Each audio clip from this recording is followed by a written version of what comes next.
गरीब हिमानी एक अमीर महिला मेनका के बड़े से घर में फर्श साफ कर रही थी और मेनका सोफे पर बैठी थी। तभी मेनका का पति हरीश घर आता है। मेनका, हमारा बेटा अरुण घर आ रहा है। क्या अरुण आ रहा है? सच? हाँ मेनका, मुझे अभी अरुण का फोन आया था। उसने कहा वो कल आ रहा है। सालों बाद हमारा बच्चा घर आ रहा है। मालकिन, आपके बेटे कहाँ गए हुए हैं? हिमानी, मेरा बेटा एक फौजी है। वो सालों साल बॉर्डर पर रहकर अपने देश की रक्षा करता है और अब देखो हमारा बेटा घर आ रहा है। क्या फौजी? फौजी का नाम सुनते ही हिमानी की आंखों में आंसू आ जाते हैं। अरे हिमानी, क्या हुआ? तुम्हारी आंखों में ये आंसू?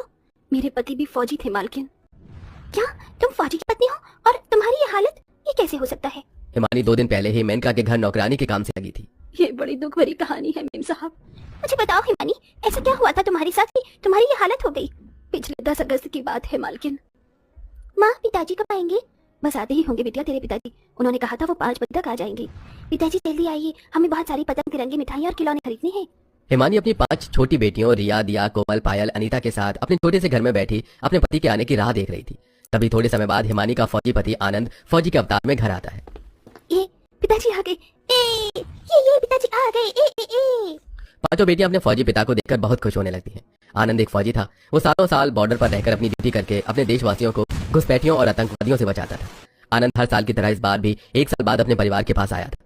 थोड़े समय बाद आनंद अपने बैग से छोटे छोटे तिरंगे निकालकर अपनी 5 बेटियों को देता है और कई सारे खिलौने भी देता है।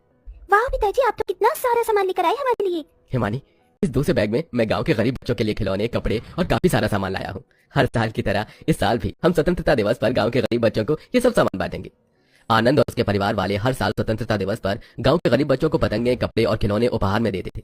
कुछ दिन बाद 15 अगस्त के दिन आनंद अपने परिवार के साथ गांव के गरीब बच्चों को खाना और पतंगे बांटने लगता है और अपने बच्चों के साथ पतंगबाजी करके खूब मस्ती करने लगता है। 2 दिन बाद। जी, आप कुछ और दिन रुक जाइए ना। मैं रुक तो जाता हिमानी, पर ड्यूटी भी जरूरी है ना। एक फौजी का जीवन यही होता है कि उसे अपने देशवासियों की रक्षा के लिए अपने परिवार को छोड़कर सरहद पर जाकर अपने वीर जवान होने का फर्ज निभाना पड़ता है। अभी अपने परिवार से मिलकर आनंद बॉर्डर पर अपनी ड्यूटी करने चला जाता है। अब हिमानी अकेली अपनी बेटियों का ख्याल रखने लगी। हिमानी की 5 बेटियां रोज स्कूल जाने लगी और हिमानी अकेली घर में रहकर घर के काम करने लगी। इसी तरह कुछ महीने बीत गए। अभी एक दिन हिमानी के मोबाइल पर आनंद का कॉल आता है। हाँ आनंद जी, बोलिए। तभी उधर से आनंद का एक ऑफिसर महेश बोलता है। हिमानी जी, मैं आनंद का ऑफिसर महेश बोल रहा हूँ। जी साहब, बोलिए। मुझे बड़े अफसोस के साथ कहना पड़ रहा है हिमानी जी, आपके पति आनंद शहीद हो गए बॉर्डर पर अचानक जंग छिड़ने पर। बाकी कुछ जवान फौजियों के साथ आनंद भी शहीद हो गए। इतना सुनना था कि हिमानी के हाथ से फोन छूट जाता है और वो पुतले की तरह खामोश हो जाती है। क्या हुआ माँ? आनंद जी, आनंद जी। हिमानी बेतहाशा रोने लगती है। माँ, क्या हुआ माँ? बताइए ना माँ, क्या हुआ? आनंद जी। तभी हिमानी की आवाज सुनकर आस पड़ोस वाली महिलाएं हिमानी के घर में आती हैं। आनंद की मौत की खबर सुनकर आस पड़ोस वाले गांव वाले सब काफी दुखी हो जाते हैं। बहरहाल कुछ दिनों बाद हिमानी और उसकी बेटियों के बड़े ही दर्दनाक बीतते हैं दिन। एक दिन सवेरे हिमानी अपनी 5 बेटियों के साथ अपने छोटे से घर में उदास बैठी थी। हिमानी के हालात बहुत ही गरीबी वाले हो चुके थे। माँ, कल रात से हम भूखे हैं, हमें खाना दीजिए ना माँ। हाँ माँ, हम भूख लगी है। अब क्या दूं मैं बच्चों को खाने के लिए? घर में तो अन्न का एक दाना तक नहीं है, ना मेरे पास पैसे हैं। आनंद जी, किस परिस्थिति में आप हमें छोड़कर चले गए? अब कैसे मैं अपनी बेटियों का पालन पोषण करूंगी? आनंद के जाने के बाद हिमानी और उसकी बेटियों के जीवन में काफी गरीबी आ चुकी थी। तभी अपनी बेटियों की भूख को तड़प देखकर हिमानी घर से बाहर आती है। अब मुझे ही कहीं काम करके अपनी बेटियों का पालन पोषण करना होगा। तभी हिमानी गांव में दुकानों, कारखानों में जा जाकर काम मांगने लगती है, पर कोई भी हिमानी को काम नहीं देता। तभी हिमानी एक पेड़ के नीचे आकर बैठ जाती है। भगवान जी, अब क्या करूं मैं? मेरी बच्चियां घर में भूखी बैठी है और मुझे कहीं काम भी नहीं मिल रहा है। मुझे कोई काम दिलवा दीजिए भगवान जी। तभी एक अमीर महिला मीनाक्षी हिमानी के पास आती है। क्या हुआ बहन, तुम रो क्यों रही हो? तभी हिमानी मीनाक्षी को अपने बच्चों की भूख और काम न मिलने की बात बताती है। अच्छा सुन, क्या तुम मेरे घर में सफाई करने का काम करेगी? मैं तुझे रोज की 100 रुपए दिया करूंगी।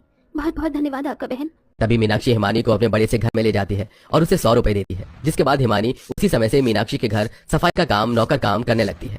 ये कैसी परिस्थिति आ गई मुझ पर कि मुझे नौकरों की तरह लोगों के घर पर काम करना पड़ रहा है? इसी को जिंदगी कहते हैं दोस्त। इंसान का जीवन इंसान को कब किस मोड़ पर कैसे लाकर खड़ा कर दे, ये कोई नहीं जानता। पति के साथ हुए हादसे के बाद हिमानी का हंसता खेलता जीवन ही उजड़ चुका था। अभी शाम तक कड़ी मेहनत करने के बाद हिमानी 100 रुपए में थोड़ा राशन लेकर घर आती है और थोड़ा खाना बनाकर अपने बच्चों के साथ बैठकर खाने लगती है। माँ, कल परीक्षा की फीस के पैसे मंगाए हैं टीचर ने। बच्चों, अभी हमारी परिस्थिति बेहद खराब है। तुम 5 अब स्कूल जाना बंद कर दो, क्योंकि तुम्हारी पढ़ाई का खर्च अब मैं नहीं उठा पाऊंगी। गरीबी हालात ने ऐसा मजबूर कर रखा था कि हिमानी का परिवार दाने दाने को तरस रहा था। बहरहाल इसी तरह दिन बीतने लगे। हिमानी रोज मीनाक्षी के घर जाकर काम करने लगी और इतनी कम कमाई में पेट काट कर अपनी 5 बेटियों के साथ अपना गुजारा करने लगी। एक शाम हिमानी मीनाक्षी के घर अकेली सफाई कर रही थी। उस समय मीनाक्षी बाजार गई हुई थी। तभी मीनाक्षी का शराबी पति मदन नशे में लड़खड़ाते हुए घर आता है और हिमानी को गंदी निगाहों से देखने लगता है। पारो, आजा मेरे पास। मदन नशे की हालत में हिमानी को गंदी तरीके से छूने लगता है। तभी हिमानी मदन को धक्का देकर घर से बाहर चली जाती है और इतने में वहां मीनाक्षी आ जाती है। क्या हुआ हिमानी? मेम साहब, मैं कल से आपके घर पर काम पर नहीं आऊंगी। इतना कहकर हिमानी रोते रोते वहां से भाग जाती है। अरे इसे क्या हुआ? इधर हिमानी अपने घर में आकर एक कोने में खामोश बैठ जाती है। क्यों आनंद जी, आप क्यों मुझे छोड़कर चले गए? आपके जाने के बाद ये जमाना मुझे हिरकत भरी निगाहों से देख रहा है। अब कैसे जीऊं मैं अकेले आनंद जी? तभी रिया और उसकी चारों बहनें हिमानी के पास आती हैं। क्या हुआ माँ? कुछ नहीं बेटा। मामा की याद आ रही है माँ आपको? यह सुनकर हिमानी रोने लगती है और अपनी बेटियों को गले से लगा लेती है। तभी अगले दिन हिमानी नए काम की तलाश में गांव में जाती है तो उसे एक मेनका नाम की अमीर महिला के घर सफाई का काम मिल जाता है। हिमानी की दर्द भरी कहानी सुनकर मेनका की आंखों में आंसू आ जाते हैं। तू तो जीवन की दुखियारी है हिमानी। इतने दर्द तू अपने अंदर लिए कैसे जी लेती है?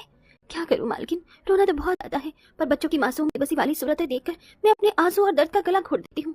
तू चिंता मत कर हिमानी, तू अपनी बेटियों के लिए जो ये संघर्ष कर रही है, देखना भगवान जी तुझे इस संघर्ष का एक दिन बहुत ही अच्छा फल देंगे।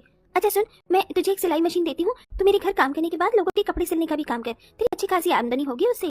तभी मेनका अपने पैसों से हिमानी को एक सिलाई मशीन खरीद कर देती है, जिसके बाद हिमानी घर में ही रात में लोगों के कपड़े सिलने का काम करने लगी, जिसके चलते उसके पास कुछ पैसे और आने लगे। इसी तरह दिन बीतने लगे। 15 अगस्त का दिन आ चुका था। सारे गांव में लोग स्वतंत्रता दिवस मना रहे थे। सब पतंग उड़ा रहे थे, तिरंगे लहरा रहे थे, खुशियां मनाकर अपने अपने परिवार के साथ खेल रहे थे। और उन सबको देखकर हिमानी की 5 बेटियां अपने घर के आंगन में उदास बैठी थी। आज अगर पिताजी होते तो हम भी उनके साथ हर साल की तरह स्वतंत्रता दिवस खुशी खुशी मनाते। इस बार तो हमारे पास तिरंगा खरीदने के भी पैसे नहीं है। माँ के पास भी पैसे नहीं है। काश कि आज पिताजी हमारे साथ होते। तभी पीछे दरवाजे पर खड़ी हिमानी अपनी बेटियों की ये बेबसी देखकर दुखी हो जाती है। आज अगर मेरे पास पैसे होते तो मैं अपनी बेटियों को इतना दुख कभी नहीं होने देती। जो मैं कमा रही हूँ वो सब पैसा तो हमारे खाने में खर्च होता जा रहा है। तभी मेनका और हरीश हिमानी के घर कई सारे तिरंगे, पतंगे और कई सारे खिलौने लेकर आते हैं और वो सब चीजें हिमानी की बेटियों को देते हैं। अरे वाह, इतनी अच्छी पतंग। दिया, कोमल, चलो हम भी पतंग उड़ाते हैं। हाँ चलो। 5 बहनें वो सारे तिरंगे पतंगे लेकर गाँव में आती हैं और गाँव के बच्चों के साथ खुशी खुशी स्वतंत्रता दिवस मनाने लगती हैं।